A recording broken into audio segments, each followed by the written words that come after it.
Welcome to Tamarindo Podcast. Hosted by me, Brenda Gonzalez, a fitness coach, political nerd, and nonprofit capacity builder. And me, Delsy Sandoval, a Guatemalan-American licensed therapist and passionate creativity advocate. Together, we're here to uplift our community through powerful conversations with changemakers, creatives, and healers. Each week on the pod, we talk politics, culture, and personal development. Listeners call Tamarindo the Advocacy and Self-Love Podcast. Vámonos! Let's start the show!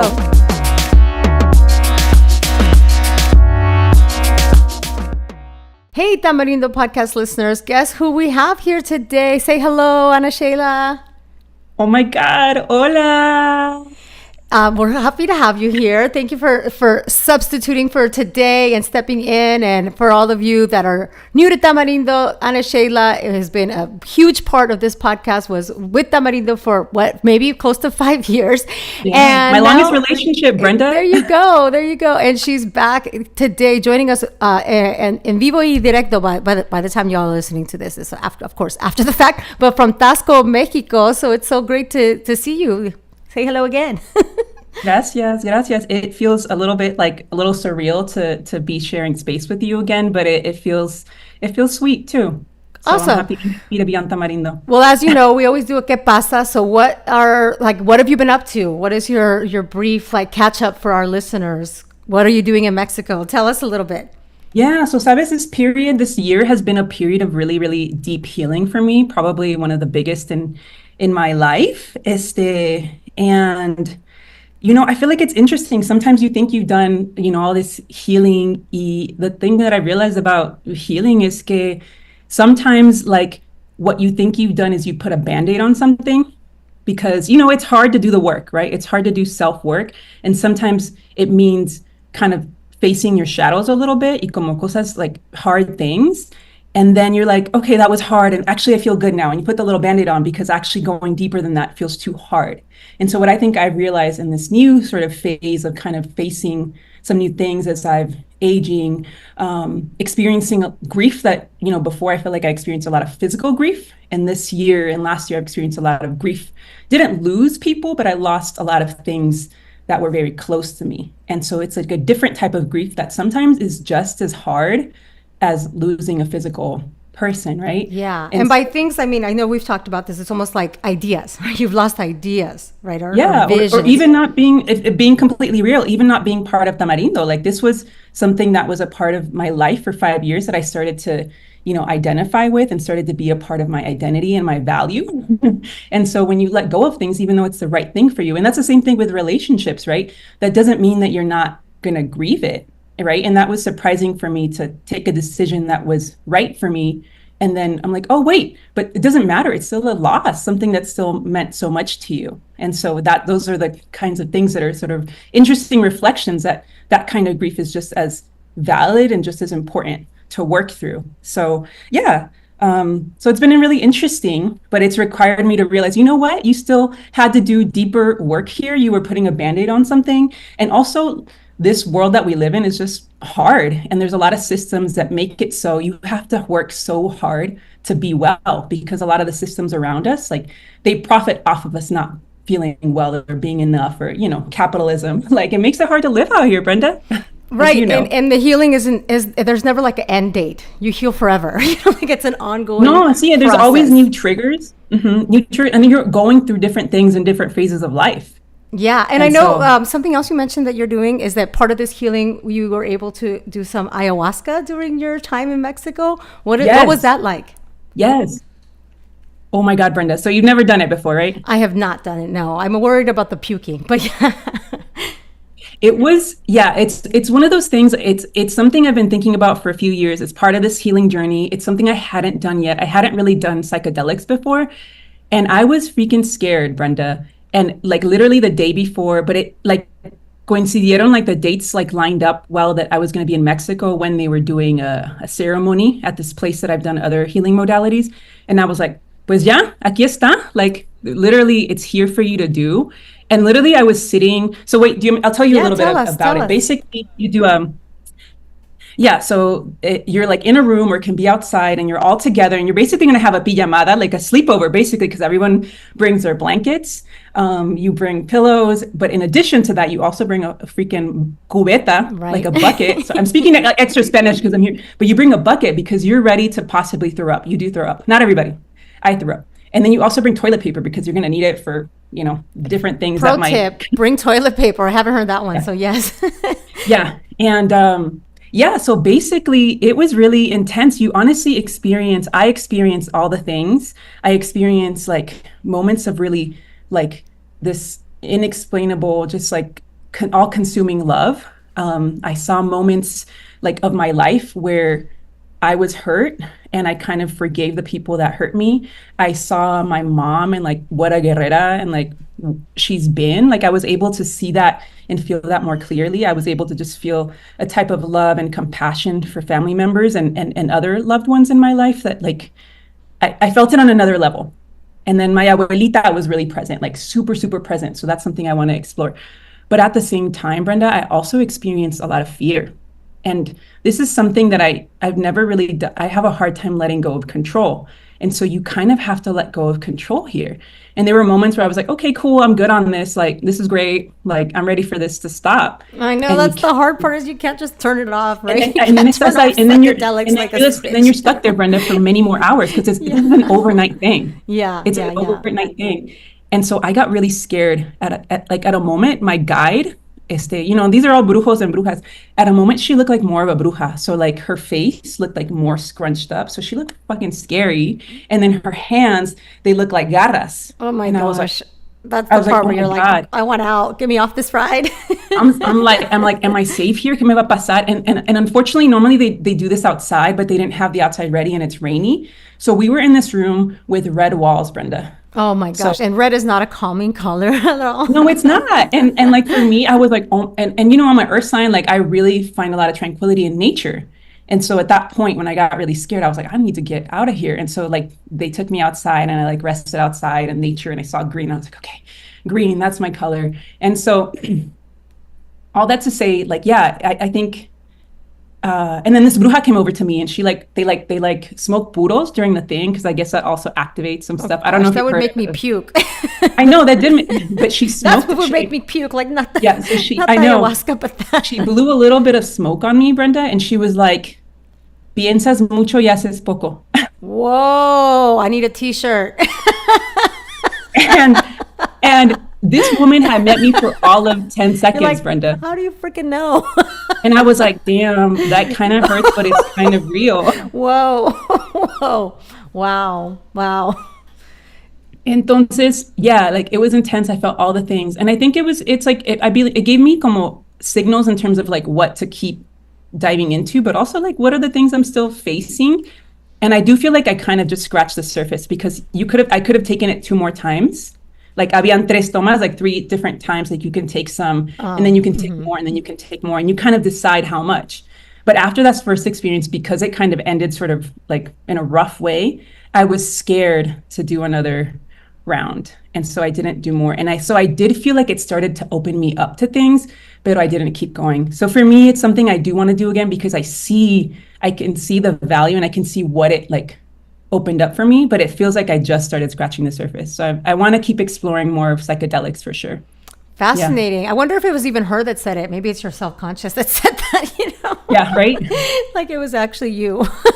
Well, yeah. That's really, thank you for catching up with me and with our listeners. I think it's fascinating. I hope that you come back and tell us what the second and third time of doing ayahuasca opened up for you. And you all can always follow Ana Sheila. Ask her more, ask her questions, because I know that it's important to you to help others, everything that you've learned.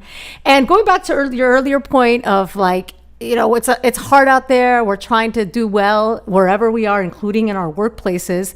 So I'm excited that our next guest is going to talk to us a little bit about, being well in our workplace. This is especially exciting for managers. So here, our next guest is Daisy Auger-Domínguez, a global leader, author, and workplace strategist.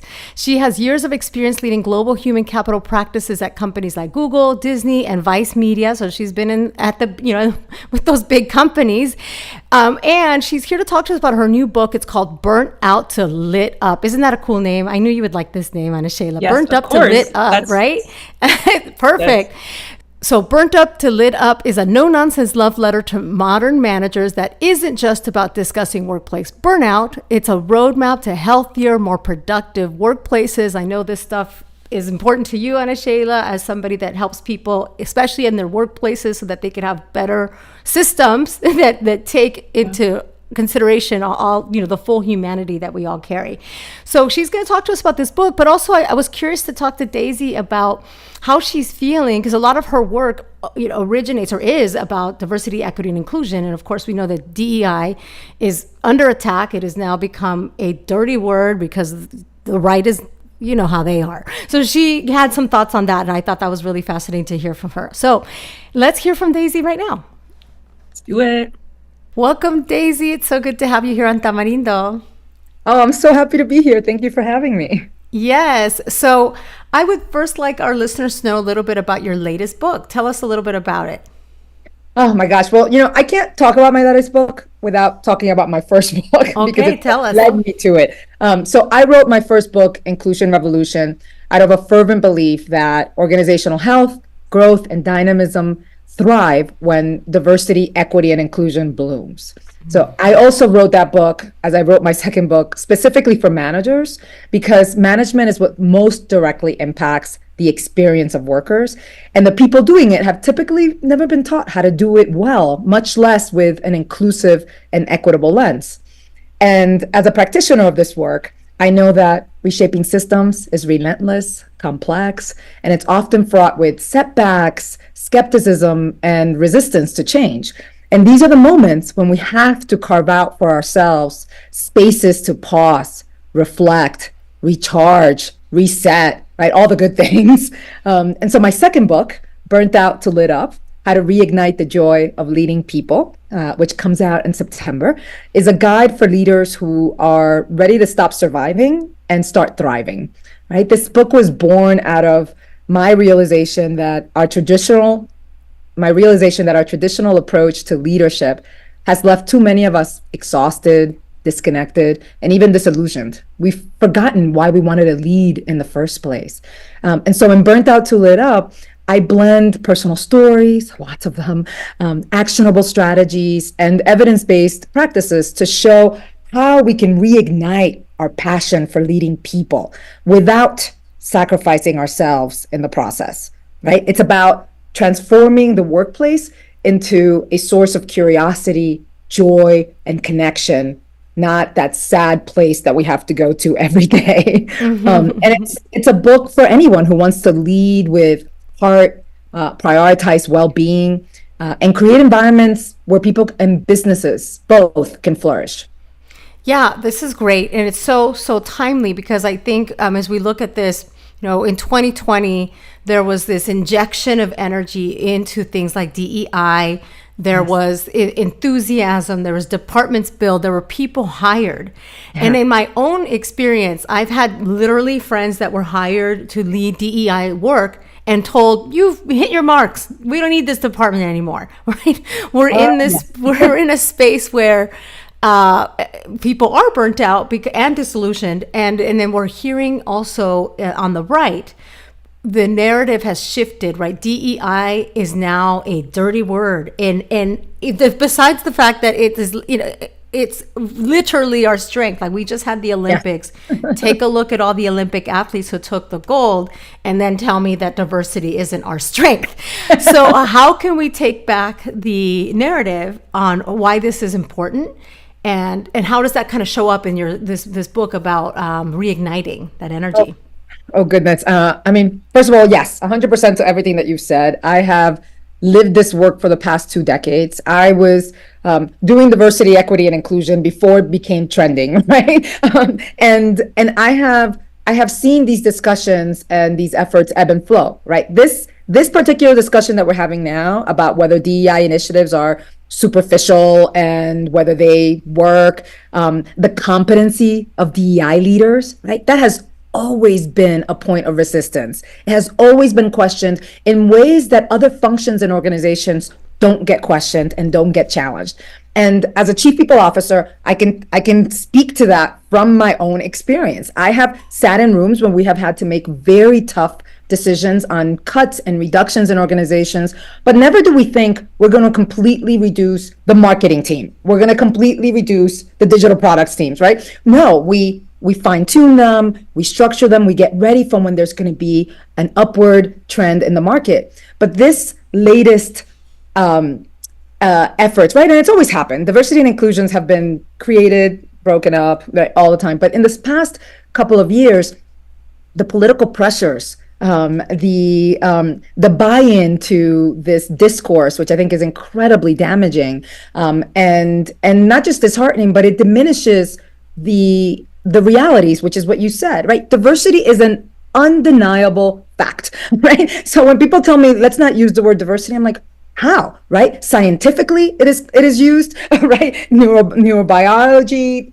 physical diversity, I mean, you name it, but also geographic diversity is a fact. This is how we operate. And how do we make that diversity work in organizations is the work, right? So this debate may be sharply accentuated now, but what we've always known is that transforming workplaces is like, I call it a massive global relay race, right? It's million of us passing the baton, right? Think of the Olympics, doing a million different things a million times a day, right? It's about everyone contributing from where we stand, doing our bit to move this symbolic baton forward. And I think that where we've struggled in the past is helping people find their way and their place in this relay race, right? What role do I play? How do I support this, whether I am a person of color, non-normative, a white man, right? What does that look like? And I think that what we have to do now is to reclaim our power by staying rooted in the truth of what this work does, right? And the truth of our lived experiences, the undeniable evidence that diversity is our greatest strength, as you noted, right? So every time that you hear that it's not, it's like, it is staying rooted and speaking truth to power, if you will, right? That backlash we're seeing is fueled by fear and misinformation. But we have the power to counter that with courage, with clarity, with conviction, and never alone, right? I think that part of the challenge is that we sometimes feel so alone in these battles, but we're not alone. We need to keep telling our stories. We need to keep amplifying the voices that have been historically marginalized. We need to keep doing the work that you're doing, right? We need to ensure that the narrative around DEI remains one of progress, not of regression, which is, I think, that the message that we're trying, that people are telling us, right? It's more than just metrics, which is often the tool that is used to dismiss these efforts. We're like, you did not reach these numbers, therefore you're not successful. Well, let me tell you a truth that everyone who has ever worked in any organization knows. We never hit all the metrics, right? On any department. Right? Like on any department, on any function, it is always progress. I worked at Google, which was at one point, right, sort of the arbiter of all things KPIs and metrics. And literally every year we would put together our OKRs with these massive moonshots, knowing that we would never achieve them, but we needed something to look toward, right? We needed something to drive our teams toward. And that's the work here, not getting completely dinged once you don't meet a metric that is nearly impossible to meet, because that's exactly what it's supposed to do, which is set a forward direction, right? So it's about building that richness of perspectives that make our workplaces, our communities, and our society stronger. And it's also about the practicality of it. And I think that, as a practitioner, I often think about, what does it take to do DEI work right? And this is a moment, I believe, and I've been advocating this with my colleagues and friends in the space. This is a moment for us to evaluate our strategies for their impact. That's okay. That doesn't mean that it has to go away. But we have to think about, are they boosting innovation? Are they boosting business results and morale? Are they improving retention? Are they increasing employee and community engagement? And if they're not, where can we tinker, right? What are the areas that we can improve? Are they integral to well-being, to performance, to dedication of our teams, right? If from the lens of health and mental health, which has become a topic that has gained increased importance in organizations and should always have been, how does this work help improve the mental acuity and support of our teams. It can, and it does. And that this is a time to think about it, not to think about it from a defensive mode, but really from a very positive mode going forward of, okay, you've got challenges. Let me tell you what the truth is about this work, and let me tell you how we can all make it better, right? Because we can't shy away from the hard conversations, but we also have to remember to celebrate the successes where it works, right? You named it at the beginning when you were talking about the Olympics and the rich display of diversity and success, right? And power and wins, right? We need to honor those contributions, and we need to continue to push for an inclusive future that we all deserve. Yes, all of that. I think a lot of the listeners here are with you on it. But I want to think about outside of the work environment. Yes, we're in the overall environment. We're hearing so much pushback. So I want to know, how can we channel that joy, hope, and optimism that you clearly have about this? How can we channel that, especially as we think about this election, for example? Well, I have to tell you, joy is my medicine. And I, as I remind everyone when I talk about this, I'm not in a constant state of joy, right? Like all of us, I'm human, right? I have my moments, but I believe that we can all channel joy, hope, and optimism to help us push forward, right? It's easy to feel overwhelmed, especially during an election season like the one that we're facing, right? But this is exactly when we need to lean into our communities, our purpose, our resilience, right? Joy, hope, and optimism, they're not just emotions, right? They're powerful acts of resistance and renewal, right? We channel them by staying engaged, by staying informed, by staying connected to the issues that matter most to us. And it all begins, I really do believe this fundamentally, it begins by getting clear on who we are and our why, right? What brings you joy? What are you uniquely good at? What does the world need from you, right? That's the fuel that keeps you going. Aligning your work, aligning your community engagement, aligning, frankly, just your energy around these elements can renew your passion, right? And your purpose for what you're doing. For example, I love mentoring others, right? That lights me up. I make time during my week to do that in the midst of all the things that I'm doing, because I know that is not just adding and supporting someone else. It's also renewing me. It's replenishing me. So it's finding those moments. It could be, going to a dance. It could be, doing a picnic, whatever those elements are. We have to not forget that every election is also an opportunity to shape the world that we want to live in. And we often forget that, right? We get so caught up in the dynamics of who's who and who said what. I was like, but this is about shaping our future. And that in itself is something to be hopeful about, right? What could be more American than that, right? To secure the freedoms, this time, of everyone, right? That wasn't the original premise, but this time we get to secure the freedoms of everyone if we do this right. But to do this right, we also need to take care of ourselves and each other. Right? We need to recognize that our collective well-being is fundamental to sustaining the energy that we need for what is essentially going to be a really long journey, because it's not just about the election, it's about what happens after the election. I was on a talk last night, as there are many talks about our presidential candidates, and this one was for Kamala Harris, and I am a supporter of her candidacy. And we were talking about what do we do to sustain our energy, not just to get her elected, but also once she gets elected, what happens next, right? And joy can be found in those small victories, but also hope in the persistence of efforts, right? We can't let go of hope, of what does it look like to continue to persist in our efforts. And then that optimism, right? That belief that together we can create a more just and inclusive society. That lights me up, and that can light all of us up if we find our spaces in that journey. Well, thank you so much. I think you've given us a lot to think about and a lot to feel joyful. And I know that you happen to be joining us at Raizado Fest, which yes, we love everybody involved with that. And that's like a really great source to get connected to others, to stay in the fight, to stay focused, and to celebrate the victories with joy, while recognizing that there's the goals are astronomical, and little by little we can get there. And we also cannot be complacent, because just as we have those gains, we can lose them immediately as well. Well, thank you so much. Where can folks get this book? Oh my gosh, anywhere where books are sold. Go to Amazon, go to Barnes & Noble, bookshop.org. It's available, and I would love to hear what you think about it. All right. Well, thank you so much. Enjoy your time. Thank you for being here at Tamarindo. Thank you for having me. Okay, so Ana Sheila, it was so good to hear from Daisy, especially because she was at Raizado. And so shout out to everybody that went to Raizado. It was such a beautiful space. Remember the last couple of years going there? It was such an awesome gathering of Latino thinkers. It's wonderful and magical. So something that happened since you were part of Tamarindo and since we were on break on Tamarindo is that there's been some new energy in this presidential election. We've got Kamala Harris. We've got Tim Walz that we're all getting to know. How are you feeling about this election? I'm just kind of curious, temperature check. What's been on your mind? Or are you kind of like, whatever, I'm in Mexico, I'm checked out?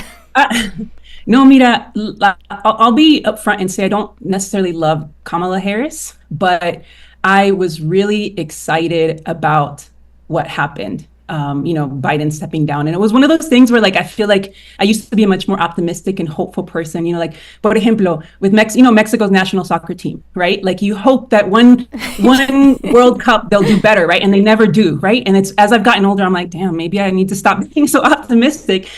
And then, I was really hoping that Biden would step down even before just decide that he wouldn't run again. It didn't happen. And I was really hoping that he would step down. And I'm like, you know what? He probably is not going to. And so when this happened, it's like, I felt like hope again. Como que Diosito está con nosotros, because I feel like it was the only chance that we had to win is him stepping down. And I think it was a very natural decision for him to go with Kamala. And I think it makes a lot of sense. And I think it's been really beautiful for the people that feel comfortable just backing her and all the memes and all those things, which I don't totally I don't feel the same energy around her specifically, but I felt really excited about the energy period and the possibility to beat Trump. So it feels beautiful to see that, and the people that can't be really gung-ho about Kamala. I mean, somebody needs to, so I'm glad that they can be that for us because it's going to be important. Well, I'm gung-ho about Kamala because I know what's at stake, and what's at stake is some freaking vile, horrible things if we let Trump win. So that's really what I'm rallied about, and I think a lot of folks are fired up because of that, because there is a stark difference, and I think it's important for us to stay focused on what's at risk. And unfortunately, we just don't have the luxury to have a candidate that we can be fully in love with because this is the system that we're in. It's a system that is trash. We're still in it. And just us being disgusted by it is not going to get us anywhere closer to what we want to build. So this is within the context that we're in. This is our candidate. Mm-hmm. And here to talk a little bit about what are those risks, specifically about Project 2025, which is not something that we've talked about yet here on Tamarindo. We have Juan Diego Ramirez, who is the co-host of Nationally, a limited series podcast that uncovers the issues that truly matter to minority communities, specifically immigrants and communities of color. So we love this podcast. We love everything from Immigrantly. Juan is here to talk to us a little bit about Project 2025 and how this is, why we should know about this and what's at stake at this election. So let's hear from Juan Diego Ramirez now. Well, welcome, Juan Diego, to Tamarindo. It's so good to see you. How are you doing today? I'm doing great. Thank you very much. Thank you for having me. Yes. So we know that you're covering the election and there's so many different moving pieces and in fact, lots of exciting new developments. Mm-hmm. I would love for folks to know something we haven't talked about here on this podcast. And I think given how closely you're following this election is Project 25. Okay. What is it and why should Latino voters know about this and maybe be concerned? Yeah, so Project 2025 is basically a plan created by a nonprofit, conservative nonprofit. And basically, they planned out steps for the conservative president, which in this case is going to be Donald Trump, if he's chosen to be the president or voted to be the president. Let's say no. Well, let's right. Not. In the best of cases. But basically, this specific plan has a lot of things that would affect basically every single part of a liberal agenda, whether that is abortion rights, immigration, and a multiple source of other things. Specifically, there's this thing about immigration, about mass deportations, about states' rights on abortion. Like, it is insane. Like, it is very, very wild. And why is it concerning? Why would it matter for us as Latino voters? And I know there's the other thing is that the candidate Trump, I don't want to call him president because F that. Candidate Trump is pretending to distance himself from this. Why is that not true? How is he connected? Mm-hmm. And why should we be concerned? Right. So this plan is created for a person like him, like I said, by a conservative nonprofit organization. And what happens is that the plan, even for President or ex-President Trump, it's it's too conservative, to the point that some of the people that created that plan are sort of stepping away from it. Basically, what it's damaging, it's enabling for Trump to get to that middle voter, those independent, those more moderate voters, because when it comes to immigration, there's this plan of mass deportation of over 10 million people, which is just, well, he keeps touting this, right? Wherever he speaks, he still speaks about these things. So even though so what you're saying is that maybe he's trying to distance himself from it because he wants to get that middle voter. Exactly. Yet we're hearing him say time and time again, day one, mass deportation. So I don't know how successful he is at distancing himself. He wants to get he wants to get away from it because he wants to grab those voters that he's yet to have. But the thing is that Donald Trump is essentially a liar. He has lied time and time again.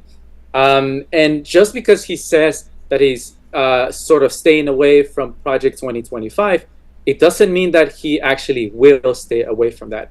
Those are his plans. He has talked about it in the past.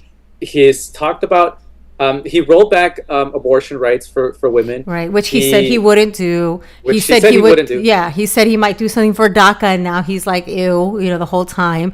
So perfect. There's evidence that he could say one thing, and what he does is what we should be paying attention, right? Mm-hmm, mm-hmm. And we should be concerned about what he says. For example, when he said that he's going to be on day one, he is going to be basically the supreme leader of the land.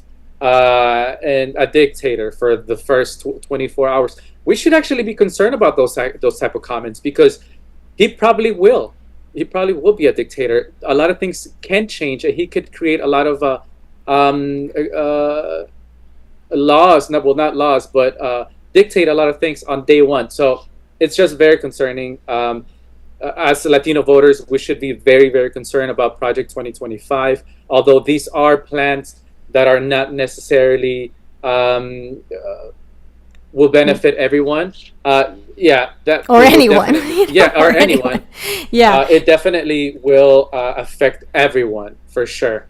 Yeah. Okay. So look, we know that Trump is a real threat, and we're hopeful that he will not get reelected. But that doesn't mean that the theories, the thoughts, the people that are behind something like Project 2025 goes away. So what can we be like? How can we stay vigilant so that, let's say, the next conservative candidate doesn't continue to carry this forward, or others that do believe in all this gain power locally in different places? What can we do to push back against something like Project 2025? Right. Honestly, one thing that we could do as a community, as Latinos, as Latino myself, is voting. Voting is very, very powerful. I know many of us are like very tired to see a two-party system, to have a conservative and to have a moderate who's somewhat of a conservative at the same time. But to be honest, like, the best tool that we have at our power is the ability to vote for those of us who can vote. So just go out there and vote. vote. And every election, you know, every all election. the ones in between the big ones. That's one thing, yes. But what else can we stay informed? How can we hold the Heritage Foundation, who's behind this, or these nonprofits that are vile? How do we hold those organizations accountable? What can we do to like push back on the deep-seated inner beliefs that people have, right, that make them follow something like Project 2025? Well, I mean, something like that, comes really from conservative minds. But I think what people should be talking about is, talk to your local representatives. Let your voice be heard. Write them an email, a letter, call them, let them know how you feel, because they listen to you. That is their job, is to listen to you. So if you feel a certain way, write to them. I know sometimes it could be very tricky. Sometimes you can't find them, but they listen. So if you're a concerned citizen, talk to your local representative, whether that is, your congressman, your senator. Find out who they are. Sometimes we don't know who our senators, congressmen, people are. Sometimes we don't know our state representatives are. So find out where you live, who is the person that is the governing body of that area, and really talk to them. Try to get to know them, because a lot of people don't know this, but if you don't know who your representatives are, then you don't know who to talk to. And they sometimes get scared, right? Because you go to the ballot and you see all these random names, and you're just voting sometimes to these random people that you don't even know. But once you get to know who these people are, then you hold them accountable. So holding your local representatives accountable, writing to them, emailing them, calling them, and letting them know how you feel. I think it's one of the best ways to, have these regressive issues or these regressive conversations come back into the light. Sure. And also get informed and talk to members in your family. Because I think a lot of the listeners here on this podcast, the folks that are listening to Tamarindo, they know who their representatives are, and they are voting, or they may not have the ability to vote, but they're involved in their community. So I think it's a matter of also just staying informed and continuing to stay and inform others.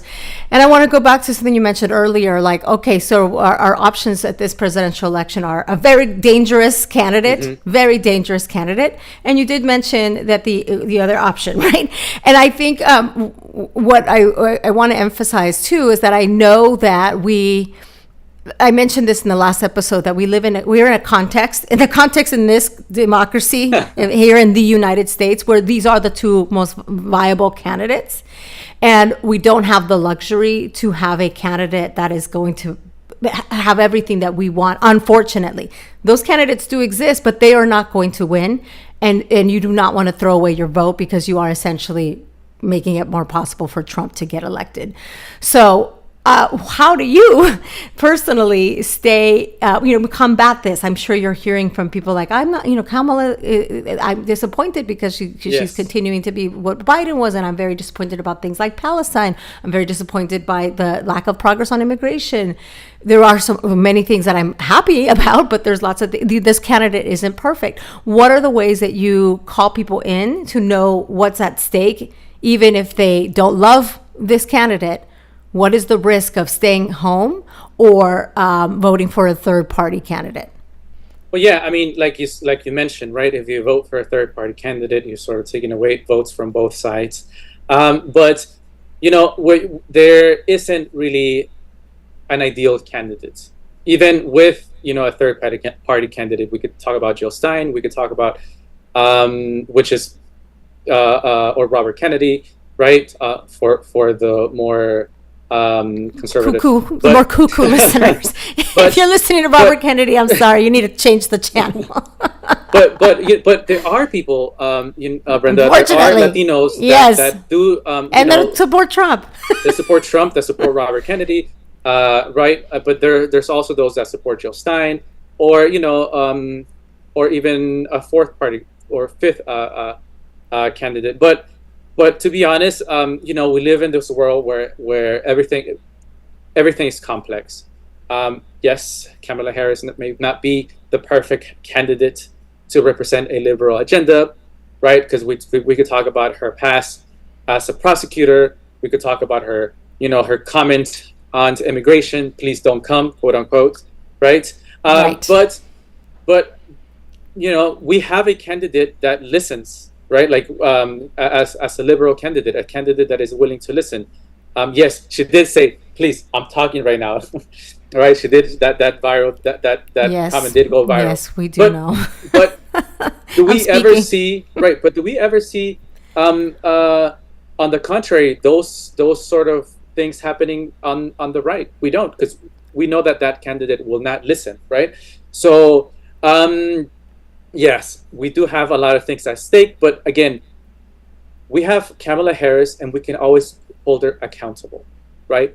Unlike the other candidate who's also running, who finds ways to not, find himself in that position of being accountable, right? He doesn't care to be accountable. Yes, he doesn't at all. care. Right. He doesn't right. care at all. So we have someone who's maybe has some morality, right, versus someone who has no morals whatsoever. So this is where we find ourselves. Who do you want to run this country? Someone with some morals and some conscience, or someone who really just wants to rule the country how they wish to rule the country? Yeah, That's somebody that only ourselves. cares about themselves. All right. Well, thank you so much for jumping in and giving us just a little bit of background. Where can folks listen to nationally? Yes, so Nationally is available on all platforms, Spotify, Apple Podcasts, anywhere that you can find podcasts. Nationally. All right. We'll take a look. Listen. All right. Thank you. Have a great day. See you Thank you later. very much. Ciao. Bye. All right, Ana Sheila, you know what happens next. This is the rapid fire section of our podcast to wrap up this information-filled conversations that we've had up to now. So let's start with, it's basuras, matracas, and because you're here, it's also what is giving you calma. So Ana Sheila, first tell us what goes in la basura. What are you done with? In la basura, all right, Brenda. I think just like people not being open to the critiquing of like our Democratic candidate, and like I get it, like we need to be focused on winning, but I think some like form of critique is okay. Absolutely, it's about thinking critically. Right. And it does lead to these candidates, like, thinking about all of their voters. So, for example, when people really asked, protested or, calling for the Dreamer Act, like getting, right. That's a perfect example. The fact that we got the DREAM Act it was a result. It wasn't because Biden all of a sudden, not Biden, that was back in Obama. It wasn't because he was like, let's make it happen.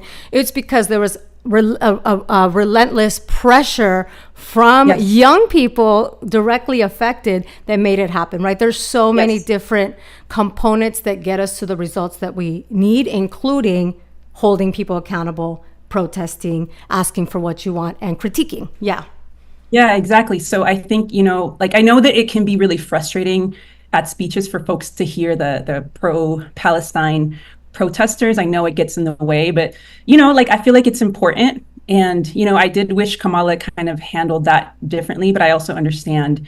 I'm thinking about one speech in particular where she said, "I'm speaking." Yes. So to catch people up, yes, there was another memeable moment where there was a rally in which Kamala Harris spoke, and they were not audible to the eyes. Probably the room in the room, of course.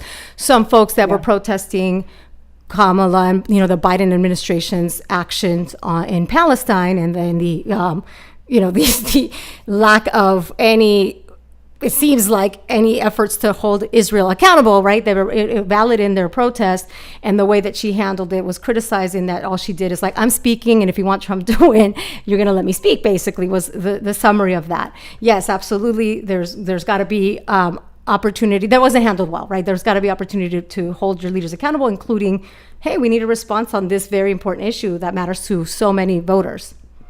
Yeah. So, I'm really hoping well for her, but I think that the other sort of basura, and I want to share, we can share this in the notes, is a college friend of mine. She wrote this article called "I Just Hate It for Black Women." And she kind of speaks to the pressure now that I think Kamala has to sort of save everyone.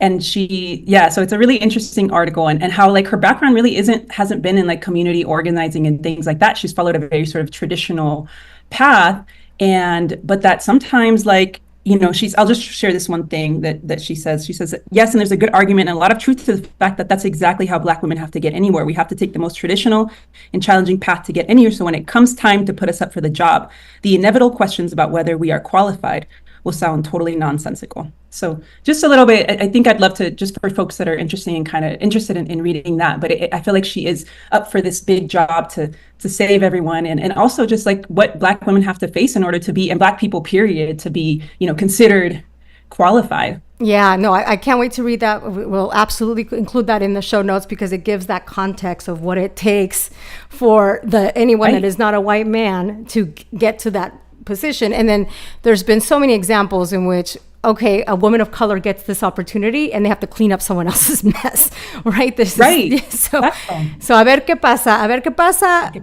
Ultimately, though, we got to get her. We got to get her in. I'm excited about everybody that's showing up and showing out. And I think like we needed this, and I'm excited for the real chance to beat Donald Trump. Right, and also to be aware that she's adjusted because she did listen to the feedback. She's adjusted the way she's responding, and that's really what it's about. Like, do you have the ability to listen? Do you have the ability to? I want someone that's able to change their mind, right? That's what I want about a candidate. I don't think it's something to brag about that you were like, they never changed their position in a billion years. If you get shit done and you're able to see the light, that's what matters to me. Yeah, you're totally right, Brenda. And I think sometimes people hold politicians accountable for something that they did 20 years ago. And I think that's bullshit. Like we could all evolve. We could all evolve. I used to be way more conservative when I was in high school because of a lot of things. And now I'm very progressive. Like when you know more, you got to do more.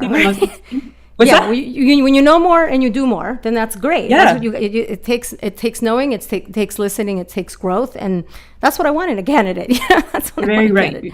Yeah, you're very right. Well, my basura to counter all that is something so silly, but it's a real problem. There are so many people in Los Angeles running red lights, not stopping at stop signs. It is just out of control. I think we all, as drivers, need to be aware of this. I notice this a lot as a pedestrian, as a person that rides my bike, but I see it and I witness it. There's just seems to be zero regard for stop signs and sometimes red lights. Sometimes multiple cars will run a red light. So y'all, if you're out there, stay safe. Stay safe, and let's all be like more courteous and safer drivers and stop at those red lights, please. Yeah, man. Do we need like a little everyone needs to do a test again or something? It's really bad. You should. I don't know if you've experienced this. Next time you're in LA, I'm going to raise your awareness about this. It's a real problem. Like I see it scary. Every single time on the road. I see somebody running red light or a stop sign. All right. So now, what is your matraca? What are you celebrating? My matraca goes to drugs. Tell me more. We talked about ayahuasca, so I did ayahuasca. That's a drug. But also I finally recently started taking Dramamine, or I forget how to pronounce it. Oh, for like when you're motion sickness? For motion sickness. And I get some really serious motion sickness my whole life. And it's tough for me to I can't sit in the backseat. So when I'm visiting places, I get really car sick moving around. And on buses también, I can't do anything on buses. And so I finally am taking this, and it's been so helpful because I end up feeling shitty for a long time and I can't do anything in the car. So yeah, drugs, psychedelics, and also even antidepressants, because I want to say being in the wellness space, there's I'm not taking any currently, and I feel like there's still a stigma around it, but working in wellness for the last several years, it's sort of this feeling like you feel like a failure if you would ever need to take antidepressants because you have all these tools, you've done all this work, so you should be able to do it without things. And so just really having compassion for myself, getting to a point where I considered them, and just knowing that sometimes you can have all the tools and there's just a lot of things that can happen even biologically that can impact your need to take antidepressants. So really removing the stigma around drugs, if they can really impact your well-being in a way that improves your quality of life, that's life-saving. So just I think that's wonderful. Yes, I do think that for many people, even people in my life that have been able to find the right cocktail, if you will, of mood stabilizers, I've seen the tremendous benefits. And I've also have experienced this, the stigma, this idea of like, oh, I mean, there are for sure dangers to, I mean, we know that there's evidence of abuse. Of course, there is evidence of pharmaceutical companies maybe not having the best motivation driving their work. I think it's a very complex thing, but I agree with you that we need to show more compassion to people that have found the medicine. This is medicine that heals them and what works for them. So I love that. I love that. So my matraca, go ahead, tell us more. Just really quick, thank you. Just thank you for I think it's important to acknowledge that yes, let's destigmatize, but also there's a reason. It is something to be really careful with, and so thank you for calling that out. That was important. Yes. All right. So let's talk about my matraca, which is totally stupid. So my matraca is just like, I'm summering. I took this week has been all about summer. I went to the beach 2 times this week. I went to a show at the Hollywood Bowl. Like nothing says summer like a show at the Hollywood Bowl. I've done so much hiking. I just kind of really soaking in the last several days of summer, knowing full well that I live in Los Angeles and it's going to go all the way through October that I get to do these amazing outdoor things. But I'm just kind of really, really enjoying that we're here in this season and soaking it all in. So that's my matraca. And I think, even though, yes, LA has that weather that continues, there's still an energy of summer that doesn't last even if the weather goes. There's something about the summer, everybody's in this energy. And I think it is really important to make sure that you have those experiences that make you think of summer so that you can look back on it. Because así no te quedas con oh, well, I wish I had gone to the beach more. No, you can say, yeah, I went to the beach this summer. Yes, get out there. So Ana Sheila, what is your calma? My calma is actually having more affection with my non-romantic relationships. It's something that I've traditionally reserved just for romantic partners. I wasn't traditionally very affectionate with friends. And I've really been leaning into that and, kind of working through the discomfort of saying love more to friends or cuddling or that kind of more intimacy that it doesn't have to be reserved for romantic love. And I think does really make it easier to work through, when you don't have a partner or when you're healing from a partner. It's just, that you can experience intimacy with family and friends. And so just leaning into more lovey energy with my non-romantic partners or relationships rather. So that's my calma.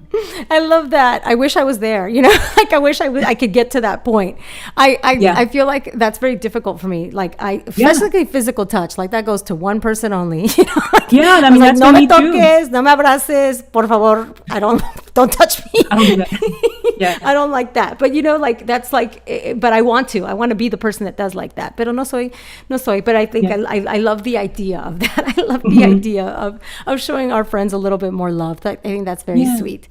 What about you? Well, I mean, so many things. I kind of already alluded to this because it's summer, but just because it's top of mind right now. I guess what's giving me calma is the people that volunteer their time to lead things like hiking groups, running groups, these sorts of activities. There's quite a lot. There's so many options here in Los Angeles of different running groups. They're free, free hiking groups. Why I'm thinking about this is because I just did a beautiful hike with this group called Just Trek. They were celebrating their 5th anniversary. So for over 5 years, they've been gathering people to encourage folks to do more outdoor hiking. So it's top of mind. And I just want to say, people that do that, they're our unsung heroes because I know firsthand as do you, what it takes to plan activities and events for free because you think it's like a service to the community. And I just want to say that I'm giving you all that are doing that love because I know what it takes and what you provide is so invaluable and connecting it back to sometimes people don't really show in the moment they're not maybe verbal to say this was so magical, this was so powerful, but know that even the quiet people, the reserved people that are there at your hike or at your event, they're feeling it. So that's sort of my calma. Oh, I love that, Brenda. Yeah. Those are, little angels on earth. I know. Okay, well, this was a ton of fun. Thank you, Ana Sheila, for stopping by. I hope you enjoyed the rest of your time in Mexico. Saludos. When are you going to be back in Los Angeles? Next week. So I'm just finishing up my trip, just soaking up just the nourishing, warm energy of this country that we both love dearly. Yes. All right, well, take care. Until the next time, ponte un suéter. Ciao. Yes. Adios, everyone. Ciao. Bye.